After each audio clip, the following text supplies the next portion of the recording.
नहीं निश्चित भाव में देखु बर्तमान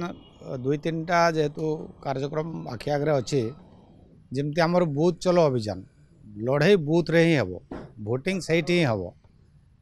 निर्वाचन से ही हम जदि आम कहीपर से जो बूथ चलो अभियान चली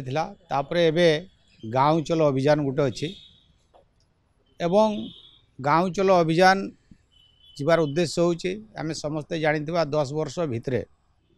प्रधानमंत्री नरेंद्र मोदी नेतृत्व में देश में जो शासन बा सरकार चली साधारण लोकों कल्याण पाई कौन कौन काम होईची केवल सेतकी नुहे आज देशर सुरक्षा कथा हो देशर सम्मान कथा हो एवं बड़ बड़ गुरुत्वपूर्ण विषय पार्लियामेंट रे जो आमर निया गला जदि आम कहीपर 370 धारा कथा हो तापरे 3 तलाकर कथा हो सिटीजनशिप अमेंडमेंट एक्ट कथा हो एवं जदि आम कहीपर भारत वर्षर संस्कृतिर केंद्र बा आस्था जोड़ा के जनवरी 22 तारीख दिन प्रभु रामंकर जो प्राण प्रतिष्ठा है अयोध्या रे तेणु एमती तमाम जिनस को लेकर आज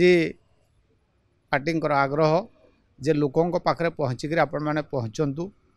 एवं जो लाभार्थी आज विभिन्न योजना रे लाभ पाई सांगे संपर्क करंतु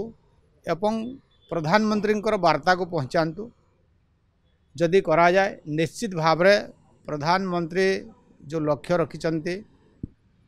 जे एनडीए एथर 400 पार करिक केंद्र रे सरकार करिवो एवं विभिन्न प्रदेश रे मध्य जोठी निर्वाचन हुआ का सांगे सेठी मध्य डबल इंजन सरकार हो।